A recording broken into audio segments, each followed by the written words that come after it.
Going to call the meeting of the Planning and Zoning Commission for October 13th in the local planning agency to order. First order of business will be an invocation and the Pledge of Allegiance. The pledge will be led by Member Williams tonight. If everybody please rise.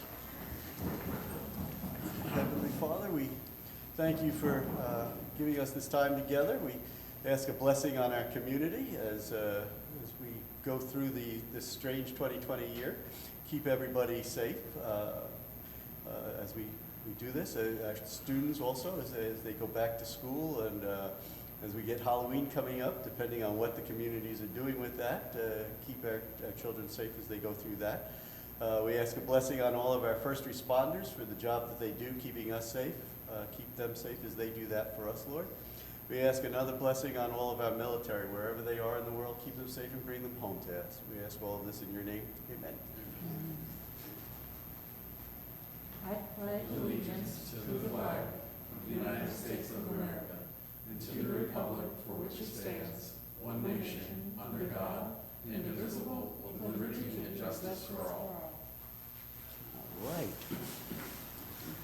And Madam Clerk, we'll turn it over to you for a roll call. Chair Keller. Present. Vice Chair Lomnick. Here. Member Mellon. Here. Member Forges. Here. Member Williams. Here. Alternate Member Lowe. Here. We have a quorum. All right, thank you. All right. So next on our agenda is the consent agenda. Can I get a motion to approve the consent agenda? I'll make a motion to approve the consent agenda. I'll second that. All right, so we have a motion by Member Mellon, a second by Member Williams. All those in favor signify by saying aye. Aye. Opposed? Carried. There is no old business, so we'll go right into the new business. The first one that we have tonight, and we've got quite a few, is the Pascal property. This is a variance for public hearing, and we will turn it over to Zoning Manager Keel Gajadar.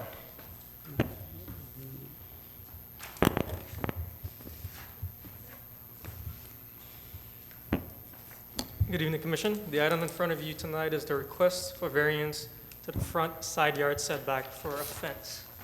The property is located in the Roberts Rise subdivision. It's directly south of Ruler Street, north of Silver Star Road. The applicant lot is a corner lot. We've seen some of these before with variance requests. The difference with this one is that the rear lot is vacant and undeveloped. It's not part of the subdivision.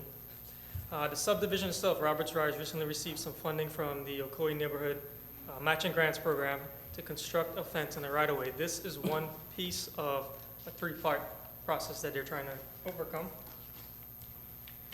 So an aerial of the property. So you can see the back here where it's vacant, undeveloped. This is where the fence is being proposed. The first part is for this variance here. The HOA is proposing to put a fence into the right-of-way, and then the other property owner is supposed to be requesting a variance here. This way it all connects. Reason being they're trying to avoid folks from coming across the property and things of that nature. This is a depiction of the site survey. In green is a current fence, which currently meets the code. Blue and red is what would be proposed with the variance. Blue would be allowed per the code, and red would be what they're requesting in addition to what's allowed, which is to go all the way up to the property line versus the 15-foot setback for a 6-foot fence on a corner lot. So the request is to install a 6-foot high privacy fence up to the right-of-way, which is a 0-foot setback as opposed to the 16-foot required street setback. And this is just an aerial of a street view of the actual home. This is the existing fence right here, and their fence would probably go up to here, and then the additionals will go across this way. Based on Ocoee LDC Chapter 4-9, they must be able to demonstrate 4 things in order to consider a variance, and based on that, staff has to objectively recommend denial of the variance request. However, as the Planning and Zoning Commission, you can recommend approval or denial. The applicant is here as well, and they'll speak and introduce themselves. Ms. Pascal.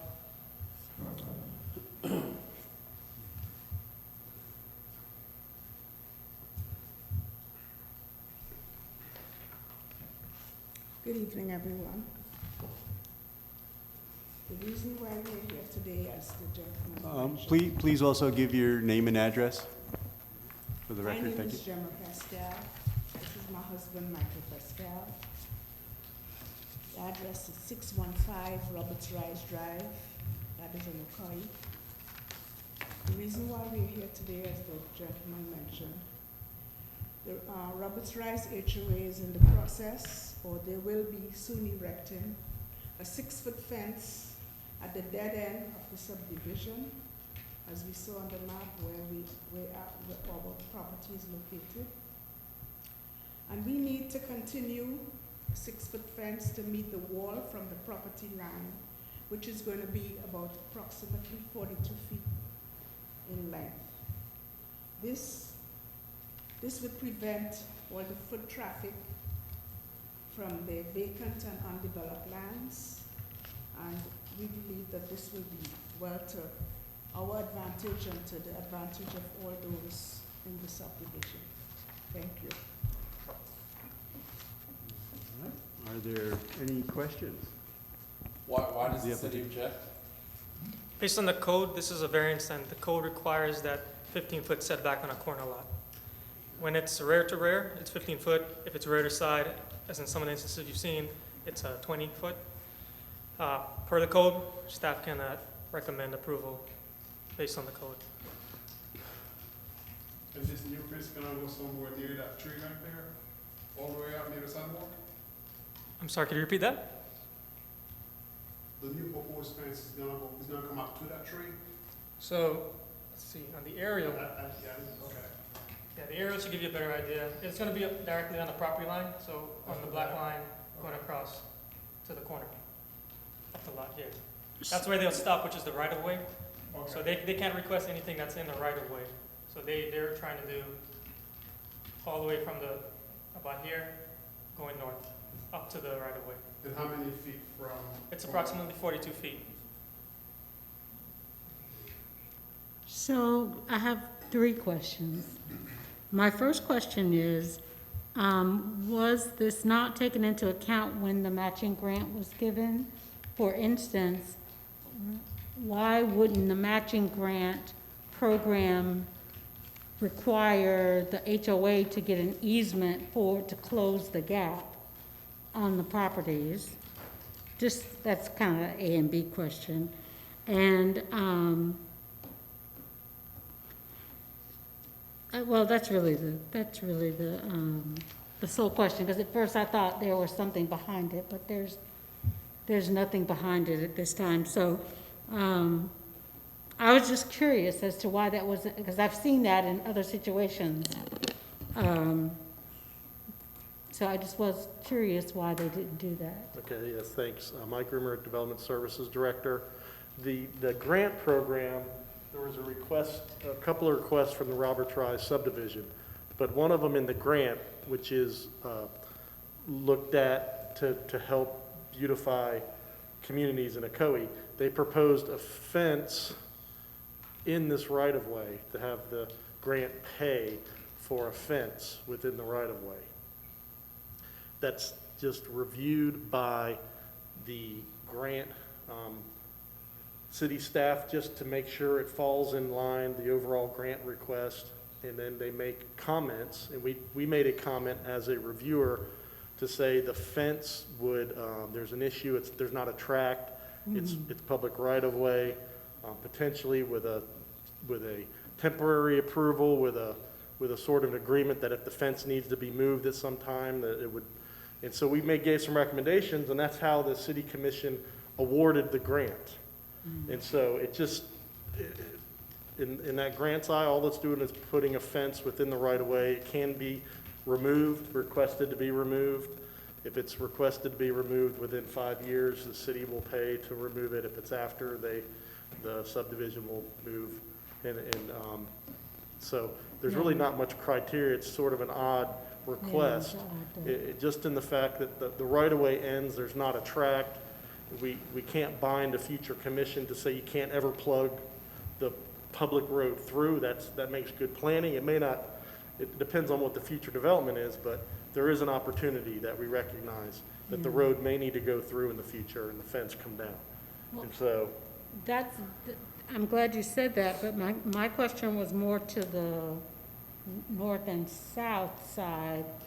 Would it not have been easier to get an easement from the two adjacent property owners than to do a variance well, that would really be against yes, code? you cannot apply for a permit that's not on your property. Oh, So okay. they disclosed in the grant, the idea was to have the two other properties, but we made that as a comment to say that the city commission is not approving these other fences. They're just awarding a grant to pay for a fence in this location. If we can get it worked out, Dane and I worked on language with the HOA, got something workable, so that segment will go in and that's part of the grant. The other tie-ins are not a part of the grant, but it was depicted to show it's gonna create a temporary, potentially, in one aspect, perimeter wall. But under this Yeah. variance, the fences could stay forever Yeah, on the property because they received the variance. Can we make a stipulation that if the HOA's fence or whatever come down, this would have to come down with it? You can make any conditions, yes, you could. I agree with that, however, I can see change of ownership. That's not something that's gonna go to deed. I can see that being a problem if change of ownership happen, now you're trying to tear someone's fence down, you just purchased a property, and it's now in the deed that you can tear it down. And this is a problem that we've been working on, trying to avoid, because there would be something there soon. Won't be vacant forever, and this is a right of way to that property. So it seems, the other option is the HOA to infringe upon their property to get this continuous temporary fence. yeah, that's why I was saying they could grant them an easement. The property owner could grant the Get a HOA. permit on somebody. Right, but that's why I thought could That's the happen. problem right there, Yeah. so. Yeah. We don't know, care who's paying for the fence, and Right. it's just having it on the property, extended in front of that front property line is the variance request. And so, under the hardship criteria, there's not a hardship. Correct. We couldn't check off any one of the 4 criteria. Right.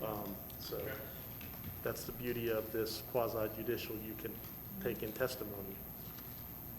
Can you go back to the map that shows the green, white, or green, black? There we go. So the green's already there, right? Yeah. Correct, green's already there. Who is there? The blue is what would have been allowed anyways, and then the red is what would be requested with the variance. So the blue would be allowed, that's on their property, correct? Correct, their property is all the way up to the red. Yeah, so how big is that red piece? That would be 15 feet, 15? the minimum setback for the side street, front side yard.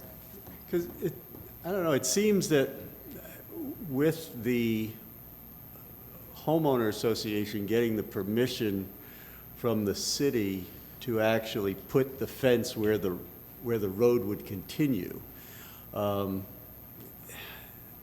would almost seem that it would give an issue to them that would be unique in the fact that if they don't close it off, now you put small gaps where people would be walking onto their property to get around the fence, which would be more of a trespass issue than anything else. So it would seem like this would fall under the appearance of being able to make an exception, because there would be a hardship in that case where now people would be coming onto their property instead of going through the road, if you will.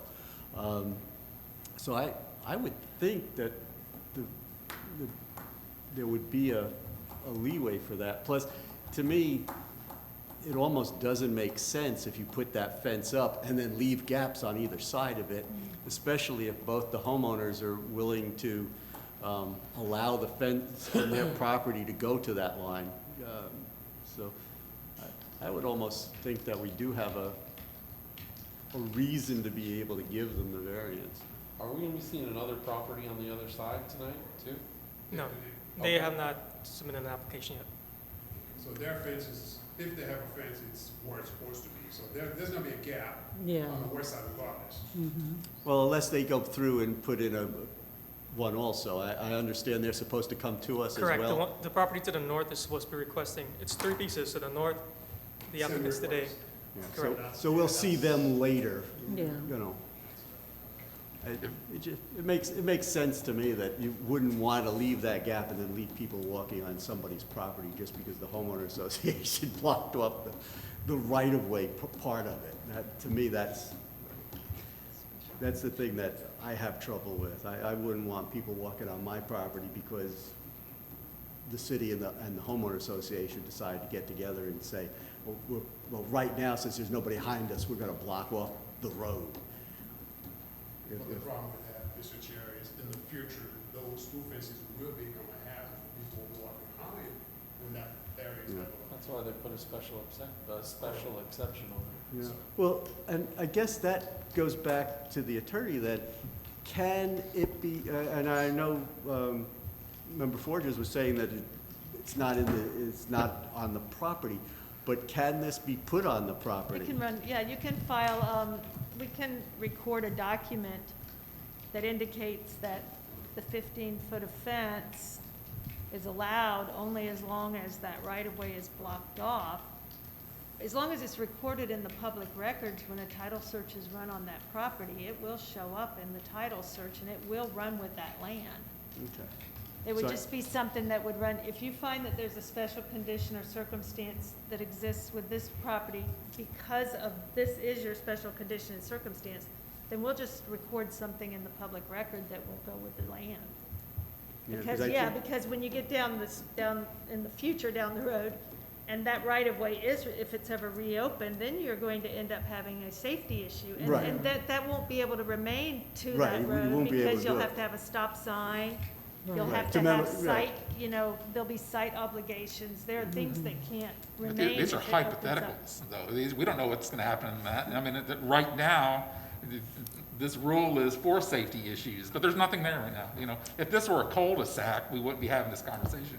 But We'd let you, the wall but you, run right but the through. city's not vacating their interest in the right-of-way, so they will Yeah. always have the interest in that right-of-way, and they'll always have their interest in that easement. That 15-foot that comes off of the right-of-way on each side is for the city's use to protect the safety with Right. regard to the right-of-way. So I'm seeing where if you put your exception in there and we can have that go against the property so that it Yeah, we would meets record, your we'd probably requirement want to there. record the Number four, variance in is the that I public think that would record. probably work. And that way, whoever does get the land in the future will know that, hey, if the city opens this, you have to take this 15-foot of the fence down. Yeah, So I think that would make the most sense. I think that's would very say- doable, Yeah. because that is the reason, the right-of-way, the existence of an unvacated right-of-way is your special condition. Right. Yeah. And when that's gone, then the variance is no longer necessary. And it's a temporary structure, so it can be removed pretty easily. Additional questions from the dais before I open the public hearing? Could it go as far as who pays for it too, when that time comes to take it down? Yeah, you could just say at the owner's expense. Yeah, if it's, the city shouldn't have to bear that expense. I mean, Well, that's what they put on the exception for the fence in the road, though. That they Yeah. would do it for the first 5 city's years? expense. only within the first 5 years, I believe. I would make the exception, see. It could be written that way. Okay. Additional comments, questions before we open? All right. With that, let us open the public hearing. So is there anyone from the audience or on the phone or email who would like to do that? And again, due to COVID-19, City Hall is closed to the public, which is subject to change based on Governor's executive order.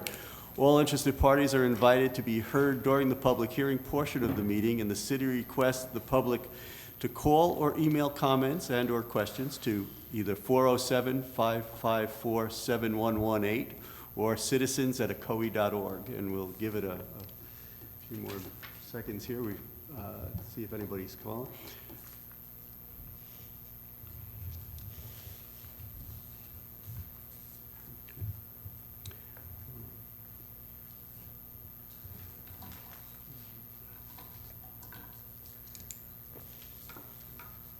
So I take it we have not received any emails or phone calls? No, we have not. All right. Hearing none, I'm going to close the public hearing and bring it back up to the floor, or back up to the dais for a motion. And on this, we only need one motion. Mr. Chairman, I make a motion on the Pasquale property that we approve the variance with the exception that it will, to match the language of that the 15 feet is a temporary structure if the right-of-way for the fence that's in the right-of-way ever gets taken down, that this would have to come down as well. And the first 5 years at the Yeah. city's expense? and- First 5 years of the city's expense, pretty much to match the language for the other, or the matching grant that was done, and I'd like to have that put in the public record. All right. Is there a second? I'll second that. All right, so we have a motion by Vice Chair Lomnick. We have a second by Member Mellon. All those in favor signify by saying aye. Aye. All those opposed? Carries unanimous. All right, thank you very much. All right, that brings us to our next public hearing, and that is going to be the reserve at Lake Meadow. This is a rezoning to PUD, large-scale subdivision. Now, again, I'm going to turn it back over to Keel Gajada. Thank and you. we'll let you So the take it. next item is a two-part. It's a rezoning to a PUD, plan unit development, as well as a preliminary large-scale subdivision plan. Property is located at 2149 Lauren Beth Avenue. It's directly south of Ocoee Road, north of Nicole Boulevard, west of Clark Road. A little bit of background. The property is approximately 18.58 acres in total size. It's currently vacant with a lot of vegetation. The current zoning is A1, which is our general agriculture. The proposed zoning is planned unit development, PUD, low-density residential, as well as the applicant is proposing a 48-unit single-family home that comprises of 40 and 50-foot lots. Better view here from the aerial. So you can see undeveloped Lake Meadow, Nicole Boulevard, and then Lauren Beth. The proposed zoning is consistent with the current surrounding zoning. The low-density residential will match the surrounding R1, R1A zoning in the yellow, as you can see. It's also consistent with the low-density residential for that area. And the property does consist of some wetlands. But as you can see, surrounding in the yellow, low-density residential. This is a depiction of the proposed subdivision plan. To the south would be the access, which is currently in the works with Orange County. It's going to require a transfer from Orange County to the city of Ocoee for a right-of-way. We have retention to the west and to the east. We have two tracks, one here and I believe one here. That's for a proposed amenity. That's undetermined what type it is yet. There's also going to be, within the wetland buffer in this area, a dedication for a trail, a recreational trail. These are some depictions of the elevations for the homes.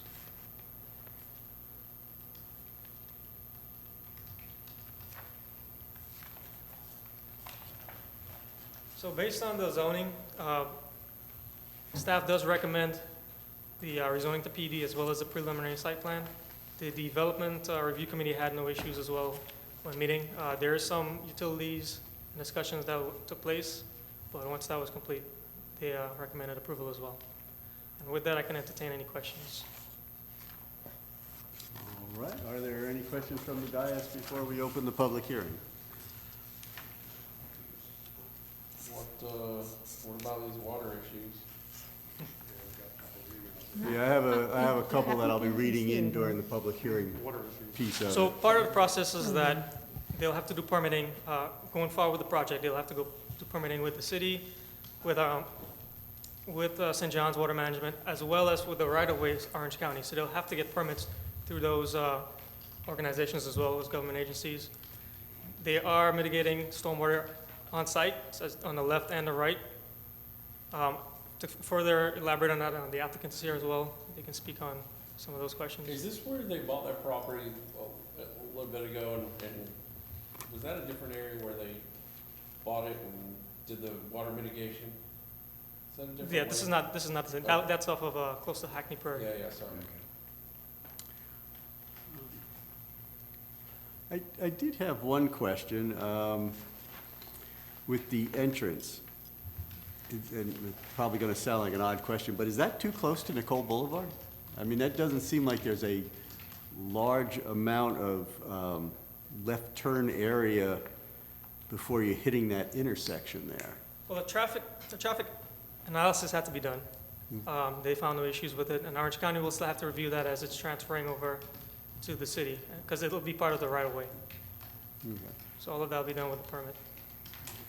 But even for that close, I'm just concerned that you're making your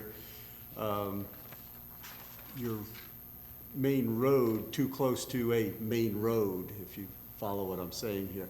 Because I know we've, in Sawmill Subdivision, we had the issue with a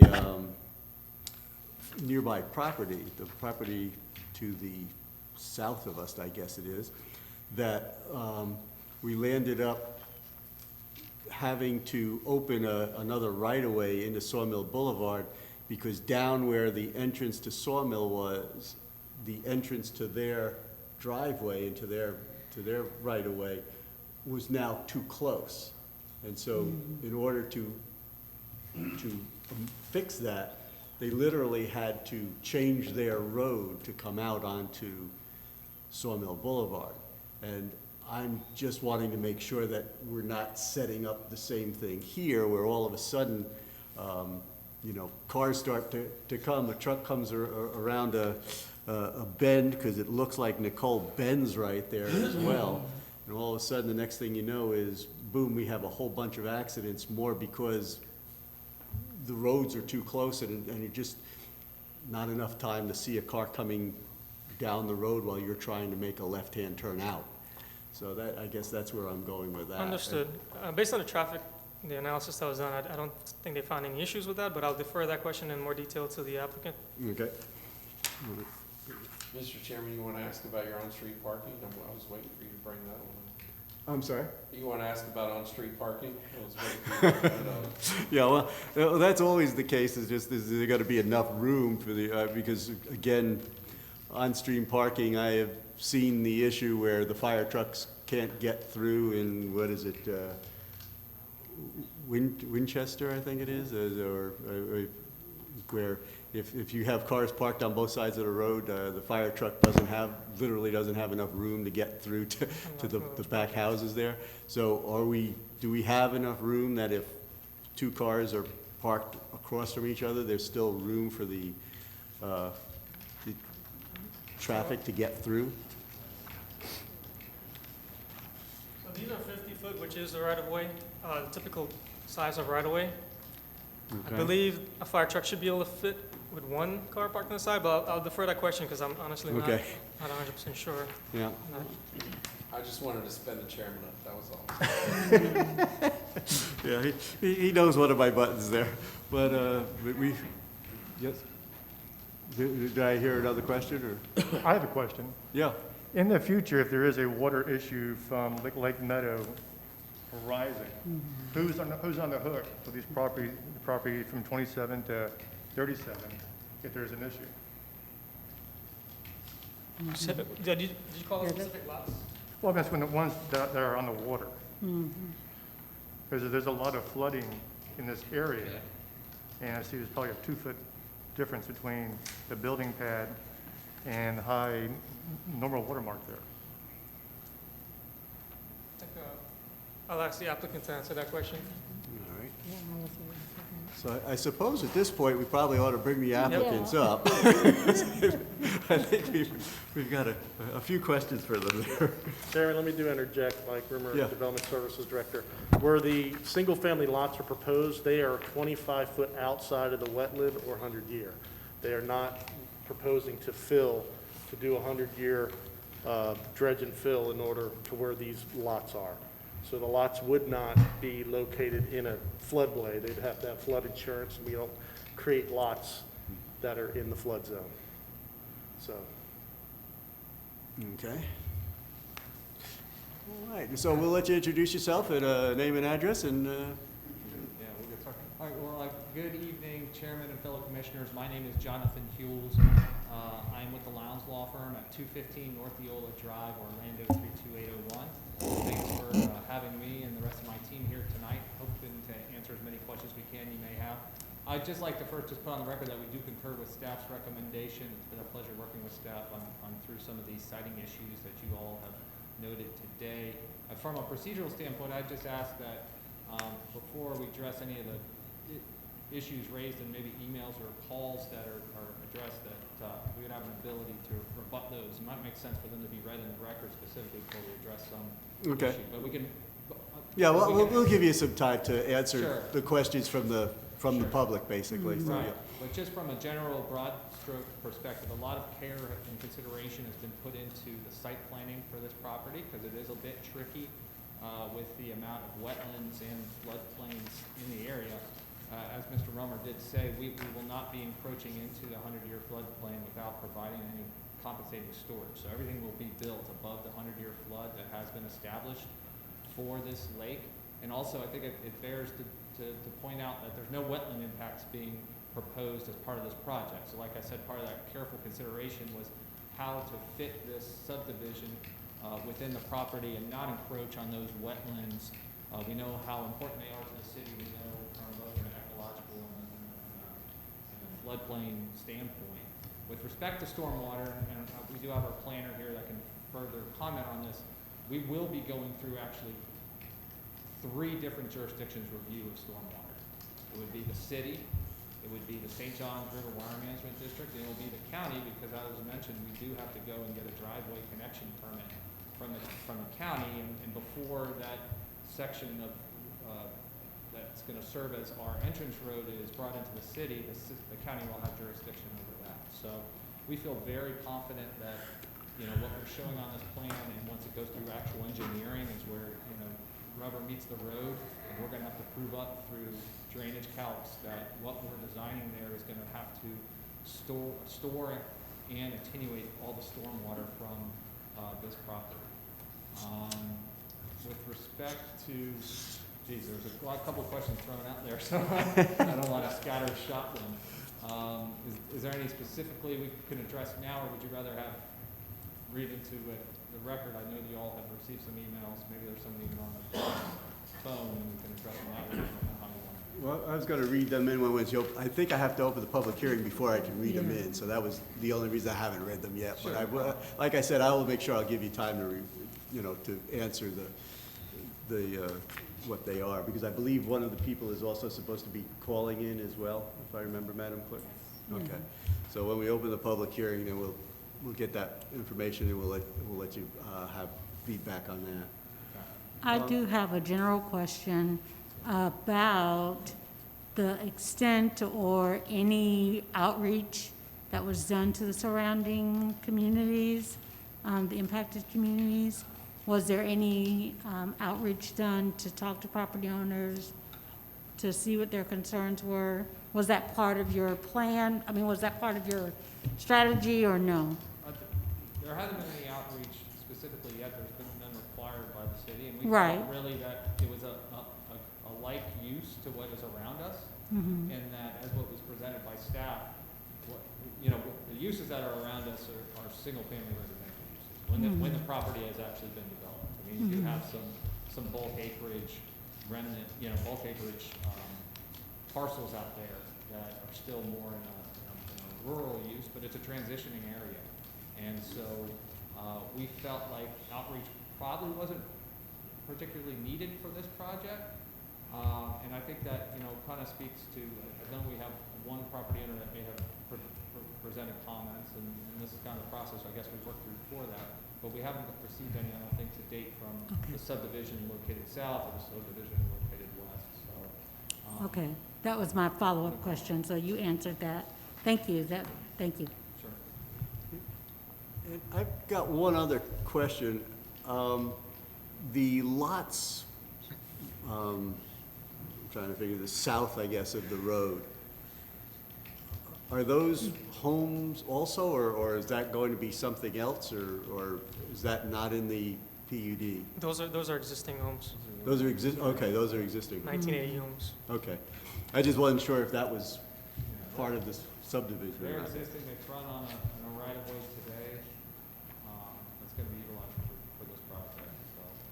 Okay. All right. Mike, is Lake Meadow or Spring Valley?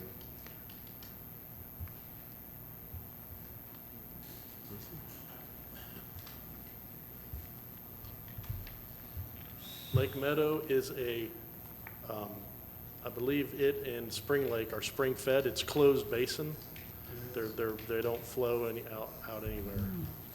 But if there's always been some water in it in a couple of spots. I'm just thinking what responsibility we have as a city to make a better infrastructure for the developers. I mean, they have to build, but how do we protect these guys from flooding their homes with any case? If I could address that, I mean, part of this process is going through those FEMA floodplain maps, and there has been one established, there's been a base flood established for this area, and that's dictated the design that you see here. And so there is a whole process we're going through and we'll continue to go through and developing. And in terms of stormwater, I mean, we are gonna be mandated by 3 different regulatory bodies, the county, the city, and the water management district, to design a stormwater system that captures our stormwater runoff and attenuates it. And, I think our planner could speak more to this. The city's regulations are the most strict, and they require a 0 discharge back. So we have to hold everything, designed to hold everything on site. So if anything, we'll be, this is hard to say because it's raw land, but we potentially may be improving the condition that's out there today. I can imagine that, but I don't know, part of me feels that the water is a bigger issue than new building, so I'm almost thinking, should you have that first before you come in for building permits? Should the water issue be addressed before? You know, I think it's just how the development approval process is set up. You start with the broad brush, the maps that you had seen. Then you start with a site plan exercise. You get approval for that. That doesn't mean we automatically are waived from meeting those requirements. It's just the next step is then the actual engineering plans that come in after this. We still have to meet those requirements, but if you were to approve this project today, it doesn't mean we can waive that requirement in the future. It's just allowing us to go to the next step. Typically, there's more cost in each of these steps from a design standpoint. So I think that's kind of the framework that's been developed. Whatever action comes from this board, if it is one of approval, we still have to go and design and build a stormwater system that meets all applicable requirements.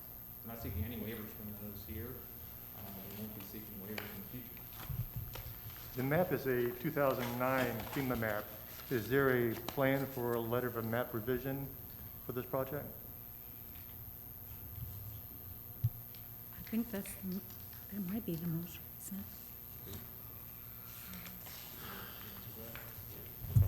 I'm gonna call up my planner to address that specific comment. Hey, real quick, can you pull up the Google Images map of this area and the surrounding communities? Is that the only one we got? I can pull up the property appraiser. So you mean an aerial view? Yes.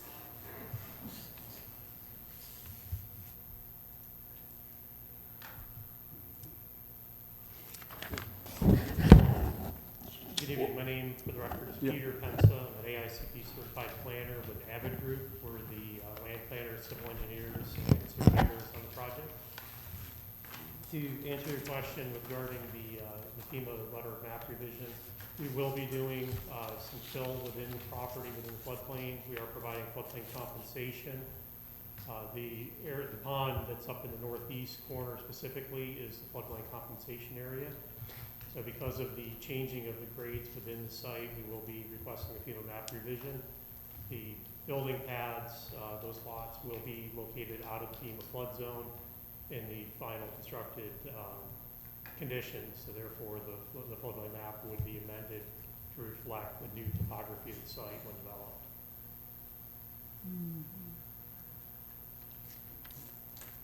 All right. Thank you.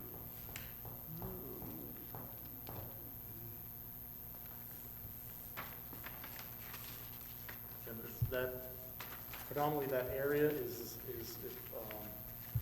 this area located around, you see the wetland here, and so what they're able to do is to create a bigger space than what is currently there. So when they modify that per the FEMA, they're really going to be adjusting some of this area for that. So that's a big area of the compensating, the reason for the compensation. If you look at the overlay, this is just a depiction of an overlay of that there is wetlands in the area. That's the conservation wetlands and floodplain.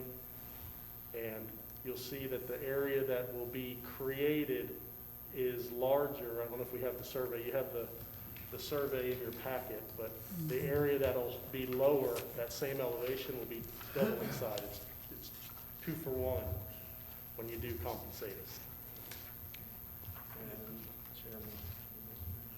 Chairman. So I guess the question is, if you change that elevation like that, what does that do to the surrounding properties as far as the runoff goes? It doesn't change the elevation of the floodplain for the lake. What they will do is, on their site, they will, in the area where there's floodplain, that they're gonna kind of create some geometric shapes. They have to, that amount of area, they've got to make double the size available for water. So it's 2 for 1. You take a cup, you've got to provide 2 cups location for that. Member Mellon? The properties on the community south of this land, if you kind of zoom into that, the corner right there, you can kind of see them on here, these lots. How big are those lot sizes? Are those 100-foot? 76. So they're 76? 70, Okay. There's And so this new development's 40 to 50 feet. That's not really consistent with the local surrounding community. I totally understand Well, with the, yes. the low I would density, submit- but it's, Well, I would submit that these subdivisions were not developed under any stormwater criteria, no open space or amenity. So if you actually take the aggregate of the amount of land and the number of lots, you'll have more than 4 dwelling units an acre. And so the land use is 4 dwelling units an acre. They will Correct. not exceed that under a detached single-family development pattern. It's, in today's world, the lot sizes are in your 40s to 60s. And is it the PUD that allows them to do that then? Or Yes, is- the plan unit development says we're not going to abide by strict, straight, what's called Euclidean zoning, like an Right. R1 and R1A. It allows you to say, okay, we're going to have to, there's some give and take that we're going to need in order to facilitate this. If out of that exercise, they are able to get more lots than what the land use is, then they'd have to do a land use amendment. But this is not proposing a land use amendment. This is proposing 2 lot sizes, 40 and 50. We've got 2,000 of those units being built up on the north side. That's the trend of development today. but they're consistent with that community. This here, I mean, it's, let's be honest, this is taking, packing them in hiding it under the guise of, 4 houses per acre, but as we know, it's 19 acres. You're sitting here on, 4 or 5 acres of home sales. And the lot size going, you said 70, 80 feet, or now 40, 50 feet. It doesn't match the community. I mean, you're just like packing them in, deep, and it doesn't fit the surrounding, homes and the communities that are already, there. That makes sense. But I'd submit that the lot sizes as, if for lot width or not, but the depth of these lots are 80 feet, probably, 105. The lots are 110 feet. Oh, you're talking about the existing. And so, But they're not zero lot line. This new that's the zero lot line.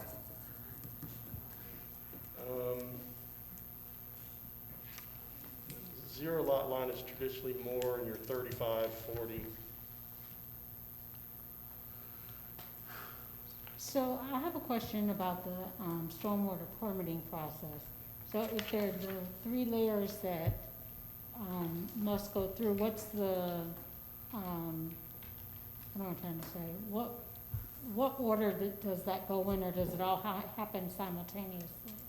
Like, do they first go to the city, get the city to agree, Right. then to the St. John's, then to the Yes. county, or Yes. how? So the city, due to the because this lake is landlocked, we have increased requirements above St. John's. They need St. John's water management permit approval. We are not going to approve the plan until they've achieved that. Okay. We're going to review it above and beyond the St. John's water management criteria because it's a closed basin, which means they have to hold the 100-year storm event on site. It's a technical analysis. So they will submit a plan based off having working with St. John's, gotten their first round comments. They'll devise the rest of the plan to not only meet St. John's, but they'll have to increase the size of the retention because of the 100-year requirement we have. Okay. The Orange County is not a level of review that is That's generally good. required, only in the sense that in order for them to be able to tie into Lauren Beth Avenue, which is Right, a okay. county road, they will have to show how that stormwater is not going to affect the right-of-way, and that will be the drainage review under Orange County. They'll have the plans, they'll have the ability. It's not a drainage permit for the overall site, it's how the site ties into their right-of-way, and they show how they capture that stormwater and don't flood the county road.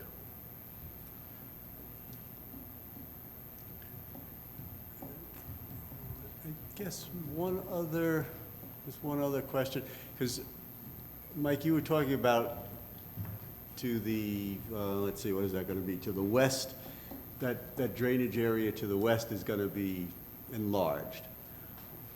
And just my question back to you, Member Ford, weren't you talking about 27 through 31 before? That was Member Lowe. He was saying if the lake were to rise, how are these lots going to be affected? Because they would be adjacent to the lake. Mm-hmm. Yes. And so, first, I'd surmise that we have not had any documentation of a lake issue. There has not been the lake is not totally surrounded by the city of Ocoee. Just a few private homes around there. You have the Arden Park subdivision to the north. That's elevated. This piece is still in unincorporated Orange County. This is the Sierra Townhomes development. Then you have an existing, this is lands in the city. You have a subdivision in the city, a Centex. It's a mixture of single-family homes, townhomes. Then you have the city's reclamation plant and Parks and Rec department. Then obviously you have the old, this subdivision goes back to the early 1980s. As you go north, these two parcels are the only ones within the city. Everything else is in unincorporated Orange County, going north. So it's a, you look at the lake 2006, 2007, you can look in the aerial, things have changed. There is, over time, it's not until you hit 2018 is when the lake really starts coming back, which we've seen on our Spring Lake subdivision recently. The water's been over the dock. And it Yeah. docks like 15 feet above the ground usually most of the time. So this is where you have the lake apparently, potentially takes, and then you have the lake today. There is some stormwater from Clairco to Ocoee, a county road that comes in. I know the city and county is aware of some of the issues that you'll be shown here today, but as of right now, there has not been a determined deficiency in the lake to where the city is researching or hired doing any engineered work at this time. Okay. If you recall, Chairman, we used to have issues, we had to get the property owners to put no trespassing signs Yes, back yeah. in the early 2000s, because they were having four-wheel drive events out there. Yeah, they used to have the and- four-wheel drive events Yes, down sir. there, yeah, They still do. yeah. They're on proper Ocoee Road now. Okay, any other questions from the dais? And with that, I'm going to open the public hearing. Madam Clerk, do you need to call William Volkert, or is he going to call in? No, I'm going to call him. Okay, I'll go ahead and read his email. yep, I'll read that while you're doing that, okay. We did have two emails that came in. I'll read the first one here, and then I believe Mr. Volkert will be on the phone, so we'll get some more information from there. My name is William Volkert, owner of the property north of the planned location for the reserve at Lake Meadow at 2201 Lauren Beth Avenue, Ocoee, Florida 34761. I would like to address some concerns and questions we have regarding the planned rezoning of the property. Notice states planned 48 single-family home subdivision on the property in between Lauren Beth Avenue and Lake Meadow. Below are some of our concerns and questions. Question number one. Owning the adjacent property, we would like to know what kind of barrier or division would be installed to separate and secure the subdivision from our property. Would it be a concrete wall or installed fencing? What has been proposed in the plans with the subdivision and the property lines? Question number two, regarding the property and the water level of Lake Meadow. Being familiar with this area, the water level of the lake is very unstable and rises and falls heavily. We are currently experiencing very high water levels at this time. See attached pictures of current water level. Our 13.1 acres north of the proposed subdivision, currently a large portion of our property is underwater and higher ground is saturated. Like our property, much of our 18.58 acres is currently underwater and has continual water flow from stormwater runoff as well as natural water sources. What plans and measures are in place to make this location ready to support the 48 homes planned subdivision? Is there a plan to divert the rising level of Lake Meadow to Lake Apopka? Our home and structures are on a higher ground, yet rising water is still a concern. Any further drainage into the lake will cause us and our neighbors to lose needed land and structures. The barn on the east side of our property is only a few feet from the water now. With the building additional homes and infrastructure, will this push water levels higher? Are there any plans to control or monitor stormwater and levels of Lake Meadow? We do not want to lose any more of our property due to inadequate draining systems. And last but not least, question number 3, traffic on Lauren Beth Avenue. We also have concerns on the monitoring and controlling of increased traffic on Lauren Beth Avenue. Currently, traffic speed on the road is extreme, as the locals refer to it as the drag strip. See attached picture for tire marks. With an increase of 48 homes, are there any measures to handle and control the speed and increased traffic on this road? Without the planned 48 homes, vehicles already speed heavily off the turn from Lake Meadow Road onto Lauren Beth. Will there be increased road infrastructures or monitoring of the traffic with new planned subdivision? Thank you, William Volkert. And I believe you have him on the phone? Good evening, Mr. Volkert. We read your email into the record there. Do you have any additional questions or anything you would like to add to that?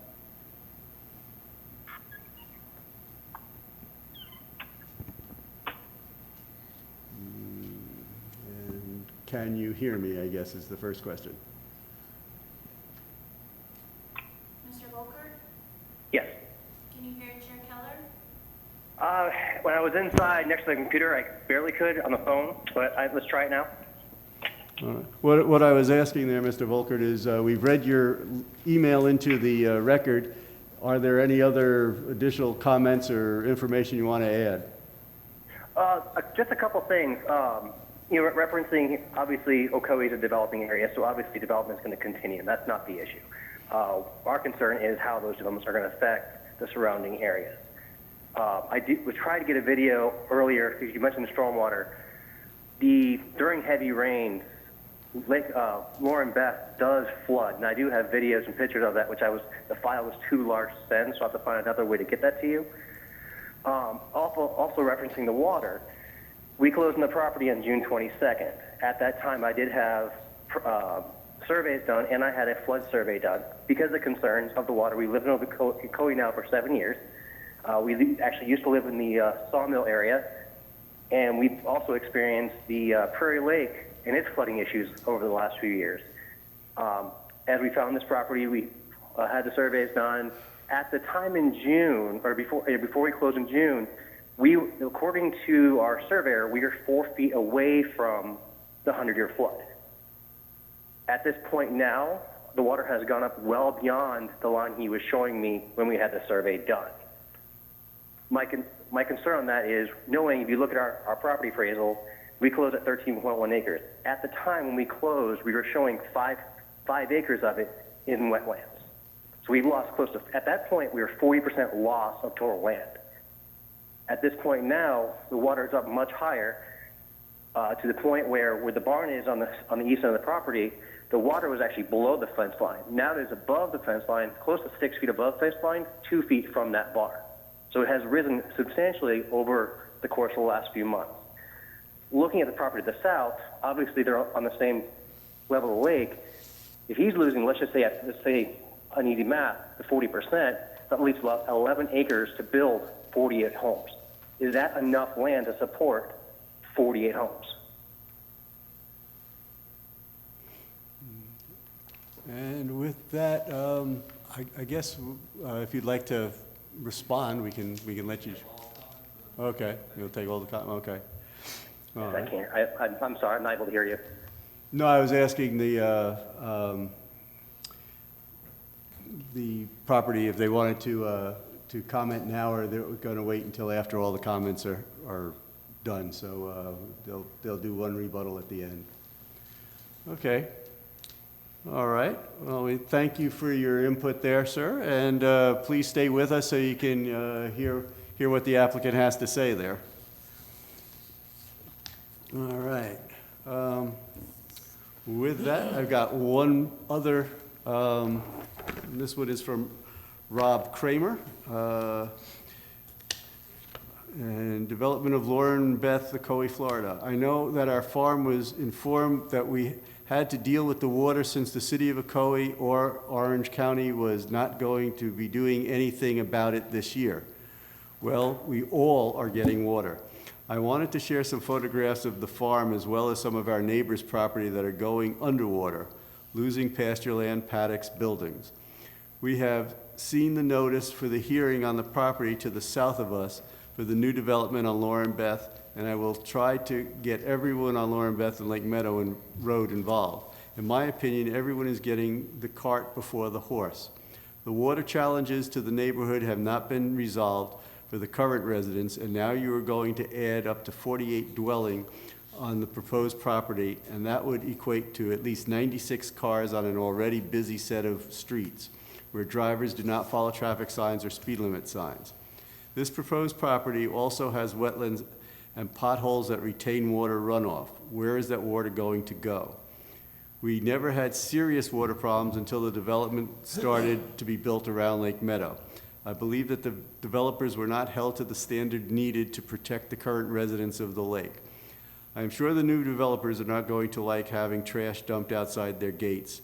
Frequently there are tires, beds, mattresses, chairs, sofas, dumped all along Lauren Beth like a community dump site. The infrastructure is just not here to support such a development. I get it, you all want the taxes and we all like improvements, but please get the current challenges figured out before you add more challenges to an already stressed area. And that's from Rob from Lake Meadow Naturals in Ocoee, Florida. And then it says unincorporated Orange County. So, with that, I don't think Rob was calling in, correct? He was, no, okay. So, do we have any additional comments or emails, phone calls or emails that we've received? Okay. No more. All right. What I'm going to do is, I'm not quite going to close the hearing yet, because we have a minute to wait until that. But in the meantime, I was going to say, if you want to, I don't expect we're going to get any more information there, so I would say go ahead with the answers to the questions that were raised by the citizens there. Sure, and it sounds like, we'll start with water. And it sounds like water is a big deal this year. I think what you've seen based on going through the aerial maps that Lake Meadow is a dynamic water body. And in times of, when it's drought or dry, it's very low water, and in times of what we had this year is quite a bit of rain, it's higher. Well, my heart goes out to Mr. Volker. I think, obviously it sounds like he just bought this property and he's dealing with some unexpected issues. And he spoke about having some type of survey done. We haven't seen that survey. I can't tell you whether that survey was performed accurately or correctly or not. What I can tell you is talk about this property with us before you today, and I can tell you that it's been extensively surveyed to develop and come up with this plan. And the floodplain has been located and incorporated into the design that's before you today. I'm going to ask Mr. Penz to come up one more time, just talk through what we're doing from a stormwater and a floodplain standpoint. And if anything, keep in mind, as Mr. Rummer had mentioned, is because it's city's protections of floodplains, and it's a 2-for-1 basis. So if we are manipulating anywhere in the floodplain or filling in, we got to replace whatever we're manipulating, providing 2 cups of storage for every 1 cup of fill we might be placing in there. At the end of the day, that's going to be a better outcome for the folks on this lake. Mr. Penz, can you just go through one more time on that? I have a quick question. So this is 19 acres altogether, is that right? Yes, sir. How many acres of that is underwater right now? That's a dynamic question. I couldn't tell you. You have to survey to determine that. Water fluctuates. I really think that is. Okay. Don't know what the acreage is. The survey did map the water line on during the time period that we were out there physically surveying the property. I don't have the calculation of what that area is labeled.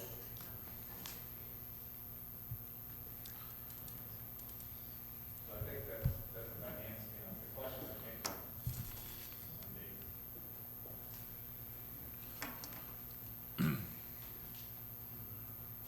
Okay. So, yes. Yeah, so as we've talked about before, there are multiple layers of stormwater management requirements. Avid has met with the city to talk about stormwater. We've met with St. John's Water Management District to talk about stormwater. We've met with the county to talk about stormwater and access. And of course, the city has FEMA regulations as well that we need to comply with. The city's criteria is the most stringent. You do have floodplain compensation requirements, and we talk about the 2-for-1 requirement for any compensation for any fill within the floodplain. We have done stormwater modeling. We factored that in. In addition, the city's engineering technical standards require that we provide stormwater models that are in excess of St. John's requirements. We have to study for the 25-year storm event as well as the 100-year storm event. And we're required to retain all water on the site and provide 0 cubic feet of discharge.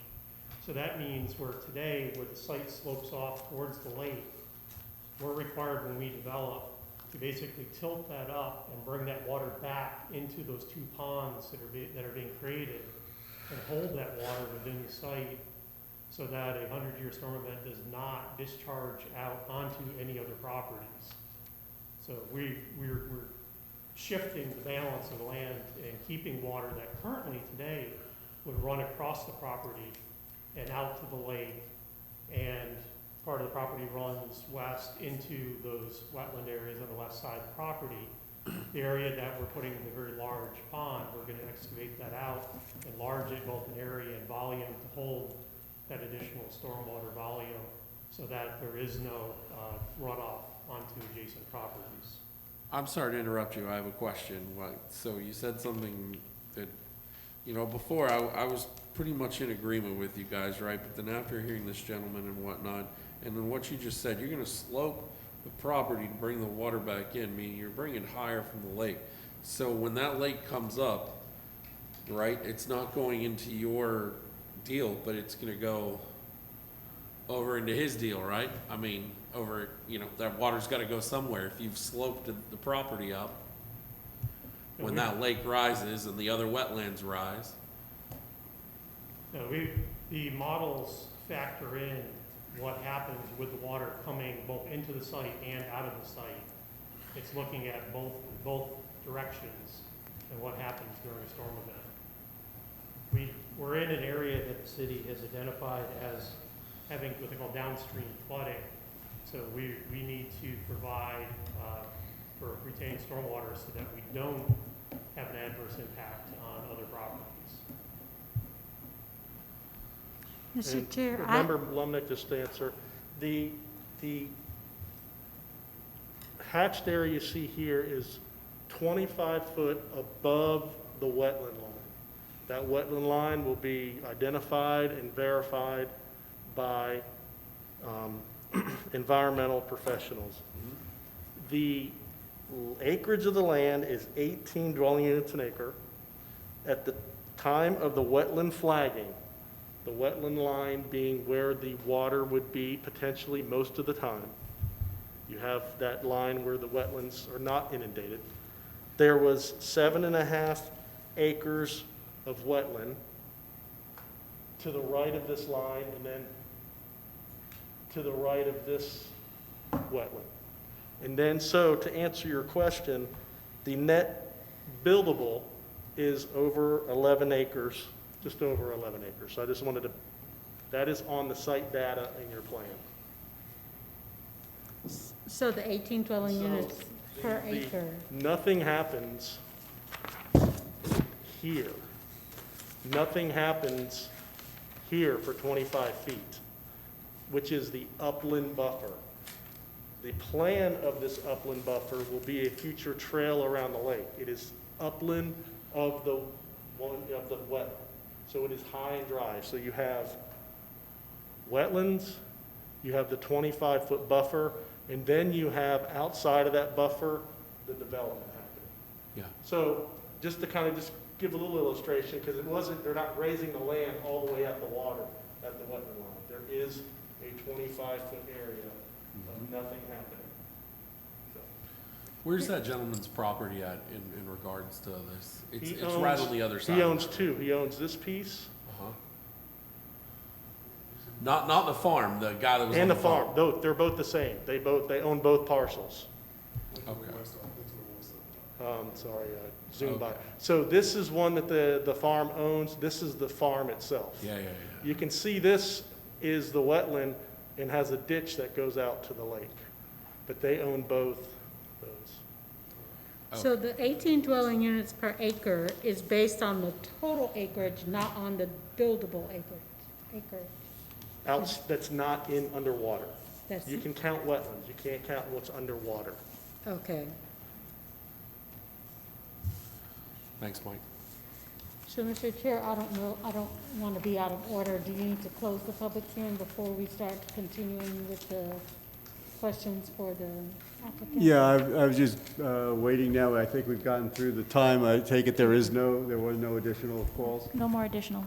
All right, so I'm going to close the public hearing and bring it back up to the dais. And Member Williams, I'll let you ask your question. Thank you.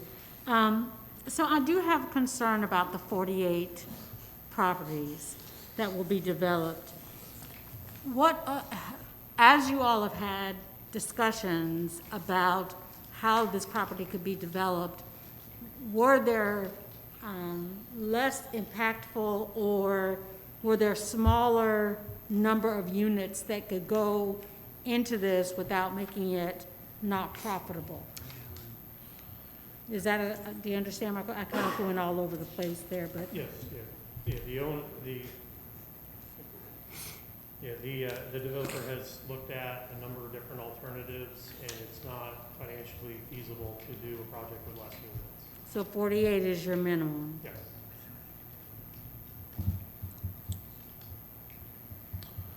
We had more units when we initially met with the city, and we've scaled it back over time and increased the lot size along the lake at the request of the city.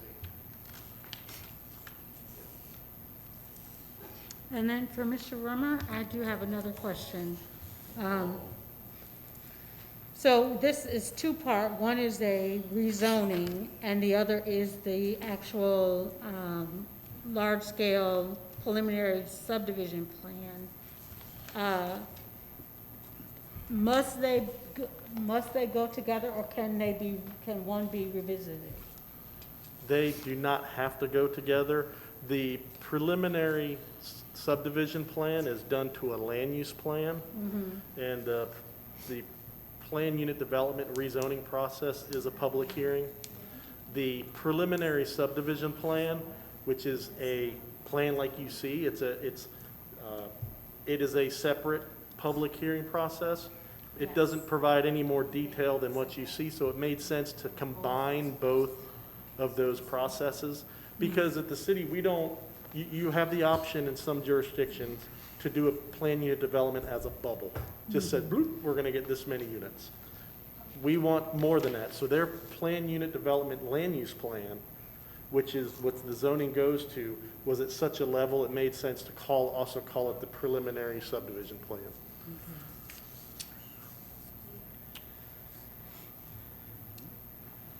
Was the question ever answered about who's responsible if there is an issue with flooding? I don't know that it was. Yeah, I do not know if the lake is not 100% surrounded by the city. I don't know. Now, Would you start with the permitting? Now, the question is, if the lake has a flooding issue, who's responsible? Or is who responsible if there's lots in a new subdivision that flood, who's responsible? I think both. I think both questions are on the table. Yeah, so if the city in St. John's, under a drainage permit, approve a plan that has, well, it falls on the licensed engineer. The licensed engineer is showing that the plans meet the specifications of the state, which is St. John's, and of the city. If it fails, then that certification of the improvements being done per plan would fall on that licensed engineer and to the governing body that was a part of that inspection process would have to look at it as well. The overall lake itself, under the lake is flooding, I don't know that. I don't know who has jurisdiction. It's not navigable, so it's not the state. Right. That was kind of why I was asking whether it was a spring-fed lake, because eventually they do have the tendency of pumping more water at some point. And of course, if you were an owner of a spring-fed lake, you could potentially have high water rise to your property. Given the description, sorry, I may have forgotten your name, I did it a lot. Peter Penson. Peter, I do like the fact that you're looking towards having all of your runoffs going towards the pond, contained with the worst case scenario of a 100-year flood blowing over elsewhere. I think that's how you explain it. I kind of like that. As far as not having to add too much of a overcapacity on the lake itself. Traffic, that's going to happen with both. It's just life. So. Once again, I guess part of the concern I would have is that we haven't had a hurricane, and so we haven't brought any, I'm not sure where we are on our normal rainfall, but if we're already having issues now, minus hurricane, when we have a hurricane, where's that water going to go? Well, that's the point. The point is, if it was a pond that we created for capacity, then we'd be responsible for it because we didn't do it large enough or deep enough or whatever, but this is a lake. And I could just say, with subdivisions that were developed before the more stringent code to today, we have not had one lot have an issue from hurricane. We haven't had one hurricane back in the 2004, there was a subdivision that had, over off McGuire, that had a basketball sucked onto the pipe that was causing problems. The fire department rode out there and removed it, but there's a hurricane, past couple hurricanes, we haven't had any structural issues. And one other thing I just might mention, this is often, you all see this probably all the time, there's a friction between oftentimes public comment and conjecture, and with respect to the competent substantial evidence that's actually being presented to you by staff and the applicant team. And here, I kind of feel like we're dealing a little bit with that, and you have adjacent landowners that may be dealing with their own issues and kind of providing conjecture that is going to somehow lean over to this property, whereas there have been studies already done here in the terms of locating the floodplain, coming up with a preliminary design, proving to staff that it could work, and staff agreeing with that and putting it together in a staff report, presenting it to you. And we also heard from Mr. Penza as the planner, as the expert, telling you that we've looked at this and had preliminary discussions, and it will be able to design it in such a way that it has to store our stormwater, and we have to deal with any compensating storage from a floodplain issue on a 2-to-1 basis. And while we hear it loud and clear now that this is going to be an issue we definitely are going to have to prove up to the city if we were to be approved here today, and we're going to have to deal with it with Water Management District. But, this is a quasi-judicial hearing. One of the bases is for your all decision tonight, it has to be based on competent substantial evidence. It can't be based on conjecture with someone saying, well, traffic's going to get worse. We performed a traffic study. Mr. Penza can go over if you want. It's been reviewed by staff. Staff has determined that it meets the criteria for which those traffic studies have prepared, and doesn't show any great impacts that would form the basis of a staff recommendation for denial. Same with the stormwater. I mean, we know that it's obviously, this lake does fluctuate, and we're going to have to design for it. We're going to have to design for the most extreme of circumstances. But, until someone comes here and can present something to you that's been a study or something that's been performed by an expert, I would submit to you that there hasn't been anything presented to you today that should be a basis of denial. If anything, we were taking notes, and we know what we need to do moving forward and bringing this project, to fruition if it were to be approved here at City Council. And then just to add, I would say, when you're looking at, they certainly they provided an original plan that had more units, and I said there's the city has no desire to add more density than what's out there under the existing land use. I mean, granted, the lot sizes are not as wide, but the houses will be double the size of the square footage of the homes built in the Nicole subdivision in the 80s. And the values will be close to 3 times as much. We take for granted, or we don't take for granted the area. We look at how Lake Meadow is being developed. You have Arden Park North on the north, Arden Park South, which is on the north side of the lake, which has varying lot sizes and had success as being one of the higher end subdivisions in the city. We have townhomes on the east side along Clark Road that'll be developed under the Sierra place. So in evaluating the project, I said, well, I've got 1980s, 1,100 square foot houses. Some of them have garages, some don't. What kind of development, or what can we get there? Well, I can't evaluate that based on whether they're going to engineer it correctly. That's an assumption that's already, they're going to go through a process. So I look at what are they bringing to the table in the sense of the area. And they're going to bring more property values to the area. They're providing the hard upland buffer track so we can, in the future, connect the trail around. They have the lots along the lake are the 50s. You've got public roads. They're not asking to do private roads, smaller 45, 40-foot right-of-ways. And so this will be a very, I feel, under a detached single-family subdivision, it'll be an appropriate use with the density. Not any more density, not townhomes. And so that was going into our determination. It's not going to be an easy road going forward, but we're happy with a subdivision that has a lot size mixture, which is consistent with the thousands other we've recently approved up in the north side. Thank you. How large are the lot sizes in Arden Park? Arden Park goes all the way from 35 up to 85. Yeah. On Arden Park South, you have 55 to 85. This is 40s and 50s. Mike, can you bring up that one PowerPoint? It's the PDF file. There's a microphone here for capturing my the PDF.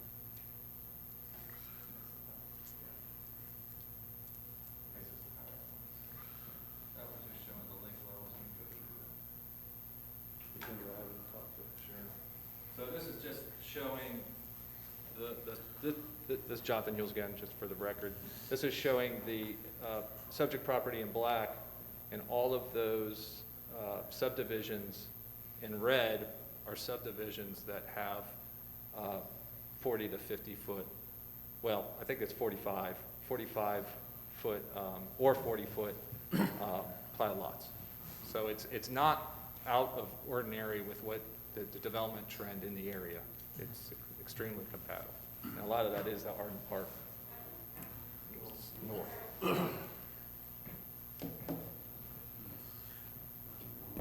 want to talk about those conceptual plans you have for those buildings? For the one before, Yeah, they Elevations? were in the PowerPoint.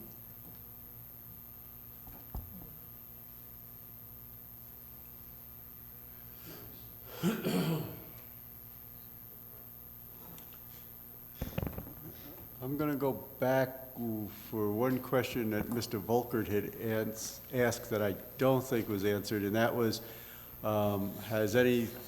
what kind of structure is the plan, and I don't know if it's maybe too early in the process or not, but what is the plan to have fencing or what between this subdivision and his property?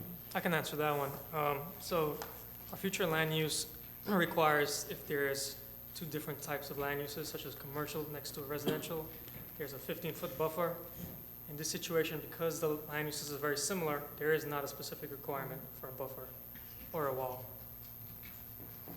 It's typically when there's different uses, industrial next to residential.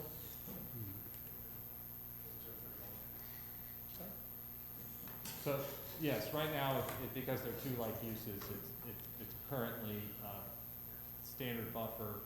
We're not seeking any waivers from the code, but, you know, if it was this board's desire as part of a, recommendation for approval to add a more substantive buffer in the form of a fence, I don't think we would take any issue with that. Yeah, it was only that hadn't been addressed, so I just thought I'd make sure that we, at least, since Mr. Volkert had asked, that we at least addressed his question there. So any additional questions from the dais before we bring it up for a vote? Okay, so let's bring it back. I believe we have two motions that we need on this one. So the first motion that I need is a motion to recommend approval or disapproval of the rezoning of the property located at 533 First Street, project RZ 20-08-06. So, Mr. Chair, I'll make that motion. I move that the Planning and Zoning Commission recommend the approval of the rezoning to planned unit development for the project reserve at Lake Meadow at 2149 Lauren Beth Avenue. Do you need the, oh yeah, RZ 200806. Okay. Is there a second or any additions to that motion? I'll second that. All right, so we have a motion by Member Williams, a second by Member Forges. All those in favor signify by saying aye. Aye. Opposed? Opposed. Opposed, so it passes 3-2. I just don't like how close that road is, and I'm nervous about the water. The road scares me more than anything else where that entrance is coming in. I'm not sure I'm comfortable with just the way that's set up yet. I'll be curious as to how that happens, but I've seen, just from what I've seen with the sawmill issue, and speaking of sawmill, the other one that I get reminded of quite a bit, especially when I was commissioner over that way, was the fact that the property across from, or to the south of Sawmill, they were guaranteed that they wouldn't get any water on their property, and she had to dig her own drainage fields because anytime it rained, the drain off from Sawmill landed up on her property, flooding quite a bit of her land. So, yeah, you may not have something in the way of concrete evidence that there's, proved to me by somebody having done this. My proof is watching Mother Nature and the rain on property when the situation was somewhat similar. So that's why I'm opposed at this point. I'd take that up on number 2, because that was just for rezoning. Okay. All right. But it does pass 3-2, and we will move on with the second motion. We need a motion for approval or disapproval of the large-scale preliminary subdivision plan, LS 2020-012. Mr. Chair, if I may ask the developer, if it comes down to taking into consideration Chair Carroll with regards to the entrance being too close to the road, would there be enough room to, say, make it a merging lane to go right and merge into traffic from that side? That's your concern, right? It's too close? Yeah, I'm not sure if we have the space to do that right now, because if you can see, there's a cutout of a parcel that we don't own and control just to the north. Would that median there? Yeah, and so right now we're utilizing what is now a public right of way, and then we're going to dedicate some to the additional roads, which will be public right of way. Okay. And so this design has been looked at and through preliminary conversations, and Mr. Benzer might be able to speak more to this, but it's been looked at by both the city and the county. The county ultimately has the jurisdiction today to be able to, that we're going to have to meet their standards for safe ingress, egress, that everything with the site triangles, everything else. The city's also, I'm sure, taking a keen interest in it, because eventually the plan is, while it's county right of way today, it's going to be conveyed to the city to own and maintain. Mr. President, you got anything on that to add? And so the review process will be there once again to create, ensure that a safe ingress and egress from the community. Yeah, as just expressed, the idea was to do a divided boulevard entry, both, not just for aesthetics, but also for safety, to allow that exit lane, the westbound lane, to be as far north as possible. That is going beyond what is currently the county right-of-way property. That's area that's currently part of the parcel, and it'll become part of the new right-of-way width, so that we have that extra width. And we'll look at maximizing the radius to accomplish that goal that you're talking about giving an opportunity for smoother transition as you pull out into that lane. Okay.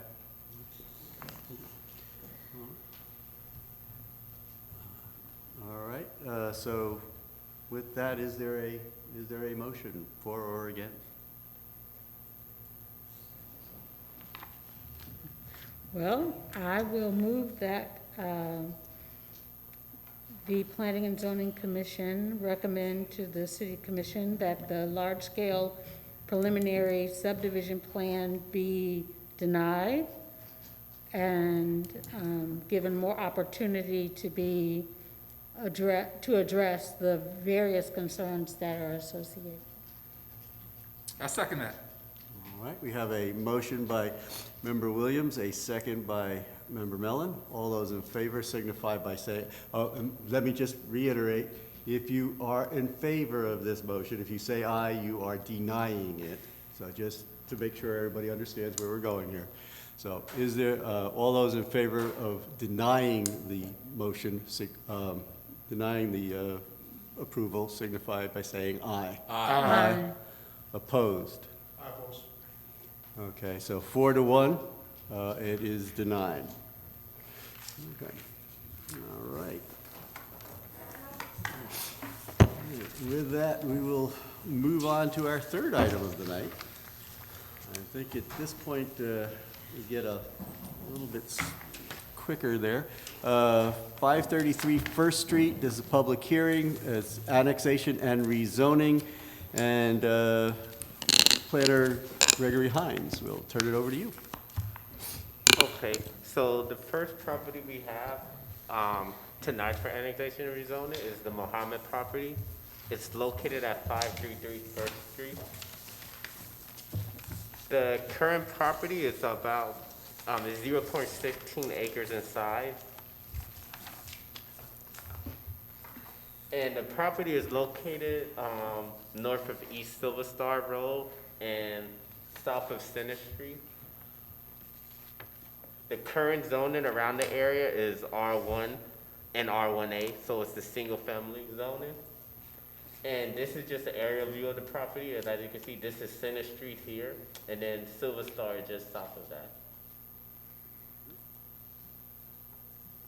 The property is already connected to city water, and now they're just doing the annexation. So they were already connected to water with us, and now they're just annexing into the city of Ocoee. And it is gonna help to reduce the enclave. It is eligible to annex in because it touches city property to the west. And on the zoning map, you can see that here, this is the property that it touches on the west.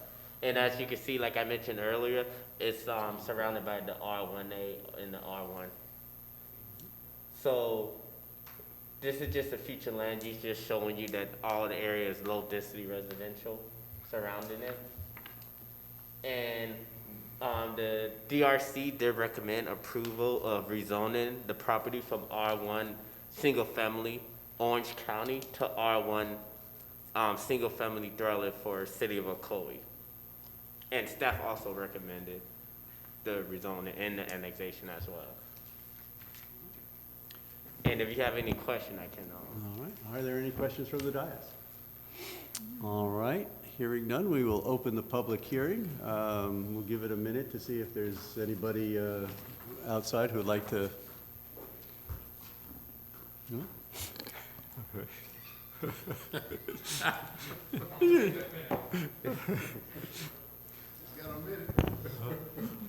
We'll give him a couple of extra minutes there. Oh. Well, now you can let Mr. Lowe get in the action then. Oh.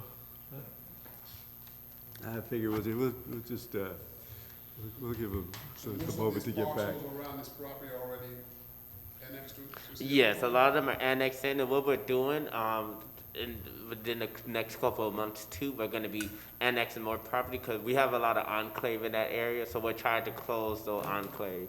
Yeah. And that west connection, that satisfies contiguity? Did I say it right? Yeah, connectivity, yeah. Yes, to the Okay. west. Yeah, it's this. Yeah, So 'cause it's all- okay that the roadway is in between? Yeah, it's okay, Yeah. Okay. right I there, couldn't yeah. remember whether that It's okay, mattered yeah, or not. right here. This is just a question for me, but do you, when you annex in, do you have to pay impact fees? I know if it's a new home being Yeah. built, yes, it's the Okay. impact fee, but since it's already existing, no. Cool. And, yeah, then they already have water from us already. So originally, this property here, they didn't intend to annex, and they basically said once they were eligible to annex in, which they are now, Yeah. that they were gonna annex in. Okay.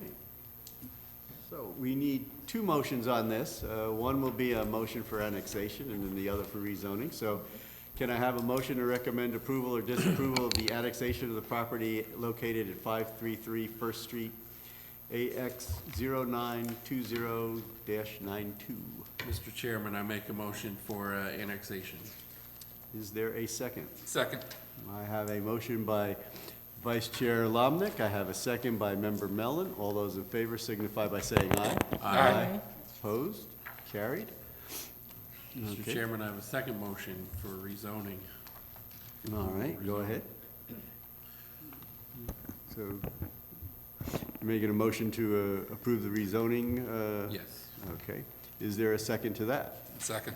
All right, we have a motion again by Vice Chair Lomnick, a second by Member Mellon, sorry about that. All those in favor signify by saying aye. Aye. Opposed? Carried. All right. Chair, Yes. excuse me, I just wanted to say that we did not receive any emails or phone calls on that.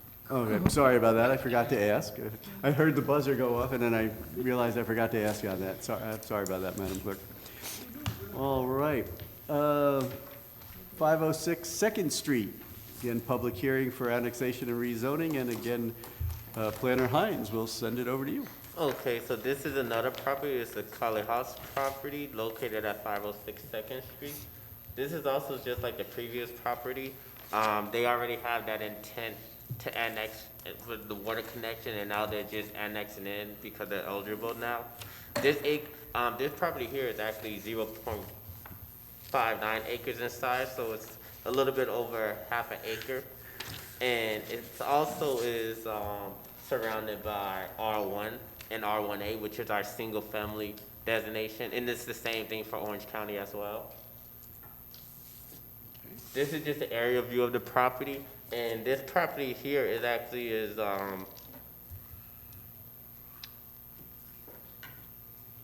you have Silver Star here, and then you also have Center Street there. So it's located around the same area that property is, kind of like what I mentioned earlier. We're closing in those enclaves.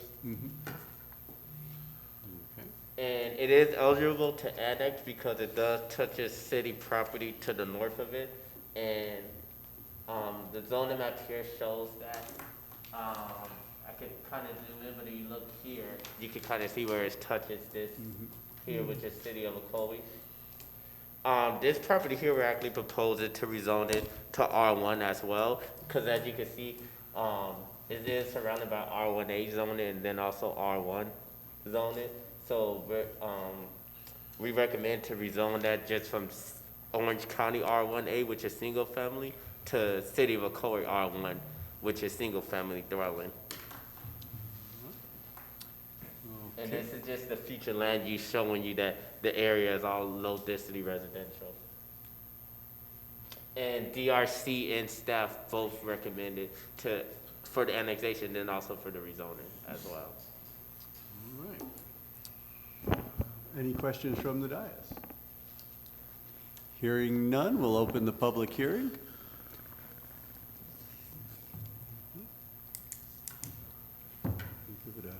Give it a minute there to see if anybody calls in or responds. And Mr. Chairman, due to the number of annexations, and they were just in the relative, the type, just single family, we advise the applicants not to come attend the meeting tonight. Yeah, that's fine. I honestly don't think we're gonna have any issues with any of them, to be honest with you. Can we do a bulk motion for all of them? That would be nice. I was gonna say, unfortunately, we probably can't, but attorneys would probably get really upset with us if we did that. With that, Planner Hines will amend his presentations going forward. Yes, perfect. All right, Report it next time. okay. You know, I'd make a motion on all of them, but I don't have the numbers on my sheet. Right.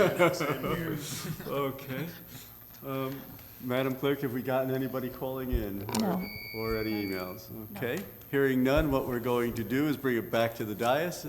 Again, we'll need two motions, one for a approval for annexation and a second one for rezoning. So can I get a motion for annexation?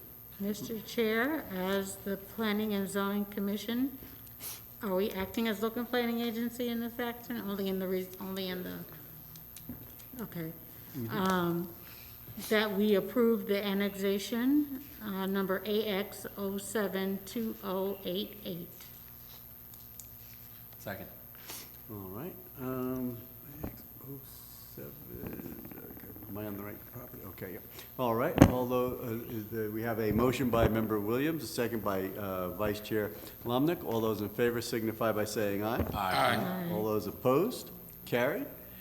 All right. And with that, we move on to our next one. We gotta do the rezoning. Oh, I'm sorry, we gotta do the rezoning first. Sorry about that. Mr. Chairman, I make a motion for the rezoning of 506 Second Street. All right. Second.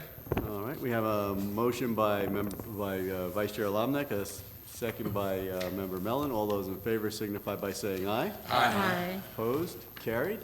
All right, we Just- move on to the next one. And Just one quick thing, just be sure you state to approve, a Okay. motion to approve the rezoning. Oh, okay. I know that you all, the chair cleared it up on the last one. Yeah, Okay. sorry, thank you. No problem. All right. Okay. That moves us to the Flores property, I believe. Again, an annexation and a rezoning for the public hearing, and we will turn it over to Mr. Hines one more time. Okay, so this property is also the same like the other one, that asking for, just to be rezoned from R1A, City of Ocoee Orange County to R1A, City of Ocoee. And the property here is 7.5 acres in size. And what they're planning to do once they annex in is, I know, Mike spoke with them, this property here, since it is larger, they're gonna do a lot split once they do annex in, but they'll be single family. And this here just shows the property. Some of this is conservation, so I know here on the future land use, some of it is conservation, but I know he's working with them on that, to do that lot split. And it will be rezoned from R1A, Orange County, to R1A, City of Ocoee. And you could just see there, it would be compatible, because that's all low density. And if you have any question, I can answer those as well. Any questions from the dais? Hearing none, we will open the public hearing.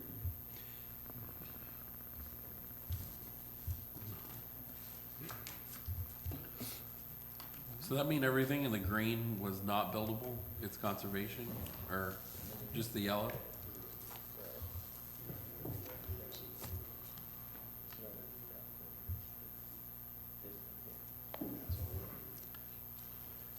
Yeah, that is a general line. It's the actual line is going to be somewhere closer to about right here. Gotcha. And so there's an existing home on the corner. There will be a flag going behind it, and then a third, and they'll all be larger than the minimum outside of that. Cool. Madam Clerk, do we get any calls or emails? No, no calls and no emails. All right. Once again, we do need two motions for this. The first would be a motion for annexation. The second would be a motion for rezoning. Do I hear a motion for annexation? I'll make a motion to approve annexation on AX-09-20-89. Second. All right.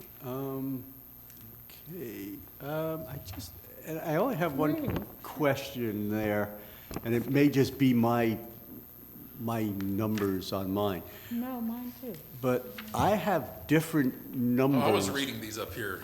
I may have been jumped the gun All right. Oh, Right. okay. in front of me, so I thought this was the property we're The looking number at. I no. have is AX072088. Okay. Yes, those are the ones we want to. Yeah, he's ahead of us. That's, Yeah, that's that's what what it it is. was. Okay. Because I was gonna say, my numbers are different. I Okay, just want to there we make go. sure we don't run into any problems down the road because we approved. All right, we'll try it again. I would like to make a motion to approve the Flores property, Yes. AX-07-20-88. All right. Second. Okay, so we have a motion from Member Mellon, a second by Vice Chair Lomnick. All those in favor signify by saying aye. Aye. Opposed? Carried. We need a motion for the rezoning. Mr. Chairman, I make a motion to approve rezoning of the Flores property. Is there a second? Second. All those in favor signify by saying aye. Aye. Opposed? Carried. Okay, now we can move on over to the Alvarez property. Yeah. Once again, annexation and rezoning, so Planner Hines will take you. What'd you guys do? Just send some flyers out and say, hey, Yeah, these are, it's rezoning month? They're lifting impact fees for water. So this next property is on the Alvarez property. It's located on 13th Avenue. So it's located just on the off of North Lakewood and a little bit north of Worth Road.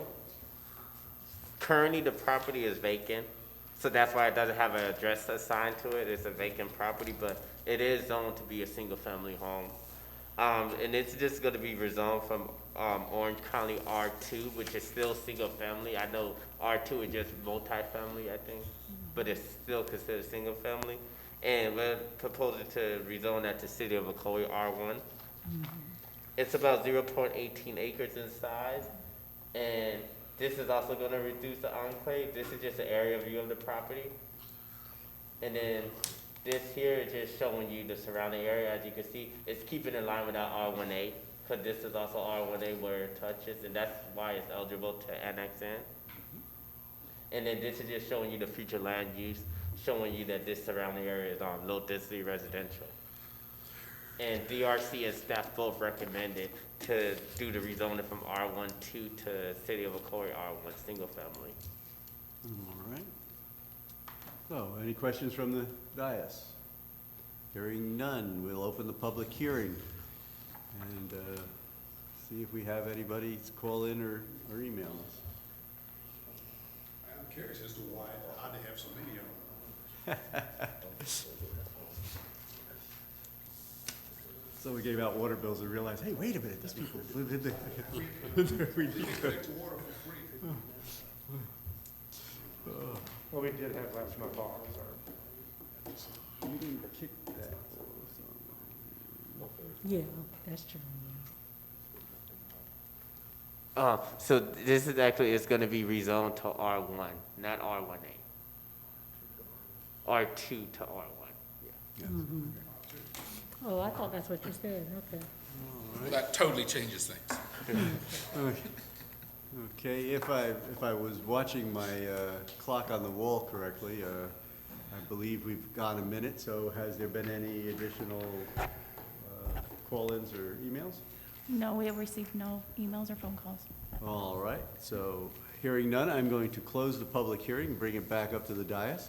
Again, we need two motions, one for annexation and one for rezoning, so I'll take a motion for approval or disapproval of the annexation first. Mr. Chairman, I'd like to make a motion to approve annexation of the Alvarez property. All right, is there a second? Second? All right, we have a motion by Vice Chair Lomnick, a second by Member Williams. All those in favor signify by saying aye. Aye. All those opposed? Carried. All right, moving right along, 541 First Street. We gotta do Oh, the sorry, rezone. rezone, whoops, sorry. Mr. Chairman, I'd like to make a motion to approve rezoning the Alvarez property. Second. Motion to approve by Member Lomnick, second by Member Mellon. All those in favor signify by saying aye. Aye. All opposed? Carried. All right. Now, let's move on to 541 First Street. Again, an annexation and a rezoning. And Planner Hines. So the next property is the Ocoee Rental Trust property. This is the first. We have a second one. This is located on 541 First Street. This is just an area view of the property, and it's also located in the area that we had the other annexation before. You have Center Street here, and then you also have Silver Star to the south. It's 0.19 acres in size, and this is just an area view of the property. They're also annexing in to the city and requested for it to be rezoned from R1 single family Orange County to R1 single family Darling for the city of Ocoee. It is eligible to annex in because to the west of it, you have the property here that is city of Ocoee. And then this also is just showing the future land use, which is low density. And staff and DRC both recommended for the annexation and then also the rezoning from R1 Orange County to R1 City of Ocoee single family dwelling. All right. So, questions from the dais? Hearing none, we will open the public hearing and see if we have any call-in or emails, and then we'll bring it back.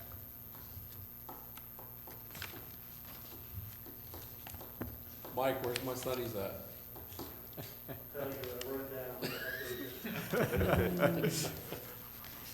We're gonna get to that under miscellaneous there.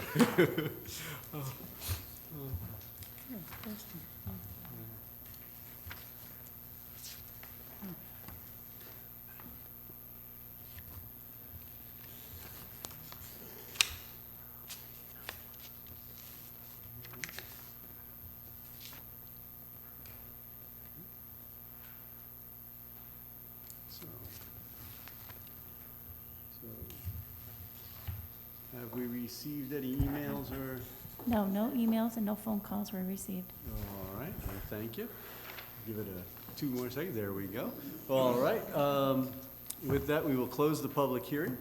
And again, if I can remember this time myself, that we have two motions, an annexation and a rezoning. We'll take the annexation first. So, Mr. Chair, I move that we approve the annexation for the Ocoee Rental Trust properties at 541 First Street, right. AX 092090. Okay, and we have a motion by Member Williams. We have a second by Vice Chair Lomnick. All those in favor signify by saying aye. Aye. All those opposed? Carried. And last but not least, we will turn it over to you, Planner. Oh, rezoning. I'm getting carried away with Mr. those Chairman, rezoning. I'd like to approve a rezoning of 541 First Street. So we have a motion by Vice Chair Lomnick, a second by Member Mellon. All those in favor signify by saying aye. Aye. Opposed? Carried. And last but not least, 438 2nd Street. And Planner Hines, we'll turn it back over to you for that. Again, annexation and a rezoning. So the last annexation we have is a Ocoee Rental Trust property. It's the second property they own. It's located on 438 2nd Street. And this is just an area view. It's also, you can see Center Street is here to the north and East Silver Star is here to the south. So like what I was saying earlier, it's gonna close in no enclave. The property is 0.15 acres in size, and it's zone R1 single family Orange County. This is just an area view of the property showing you where it's located at. And this is eligible because it also touches city property to the south, and you can see that here. This is unzoned, unclassified, but it touches city property there to the south, so that's why it's eligible to be annexed into the city of Ocoee. And we're recommended to rezone it from R1 single family Orange County to R1 single family dwelling for the city of Ocoee. And then this here just shows you that future land use, showing you that the surrounding area is the low density residential. and the DRC, and then staff both recommended not only the annexation, but also the rezoning from R1 Orange County single family to R1 City of Ocoee, the single family dwelling. Thank you. Planner Hines. Is there any additional questions? Hearing none, we need a motion. Again, we need two motions, one for annexation, one for rezoning. Is there a motion to annex? You have to open the public hearing. Oh, sorry, gotta open the, yeah, we're losing it tonight. Let's open the public hearing. Oy. Yeah. My dinner for both meetings, you know, snacks. Well, I'm losing it on these long ones, yeah. We got you, Booth. I can't get, you know, tea. Oh.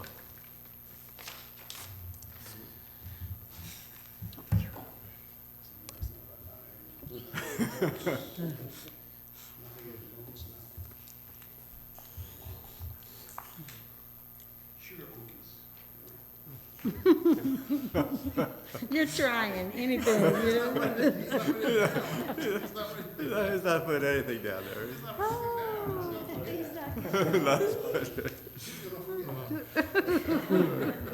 Oh. Okay. So, Madam Clerk, have we heard from anyone? No emails and no phone calls. All right. Hearing none, we are going to close the public hearing and bring it back. Again, we need two motions, one for annexation and one for rezoning. We'll take the annexation first. Mr. Chair, I make a motion to approve the annexation for the Ocoee Rental Trust Property, 438 2nd Street. All right.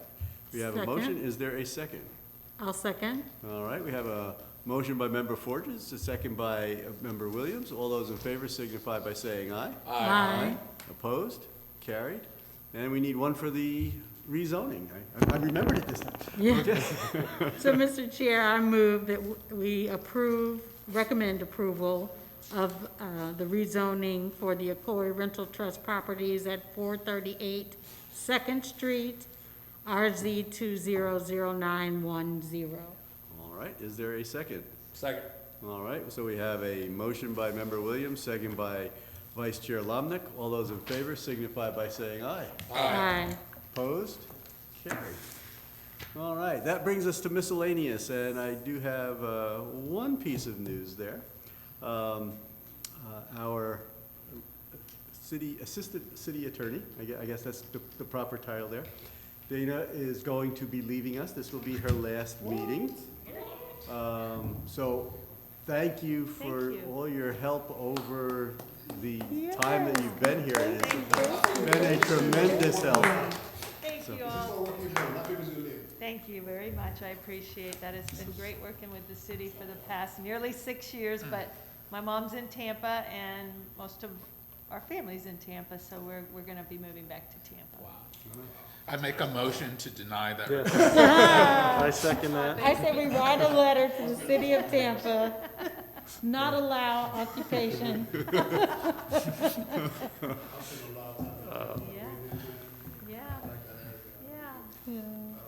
It's home, so we're going home. Yeah, thank you. Well, thank you very much, Dana, for all the help you have been. Thank you, it's been my pleasure. Next time you send your our emails tomorrow?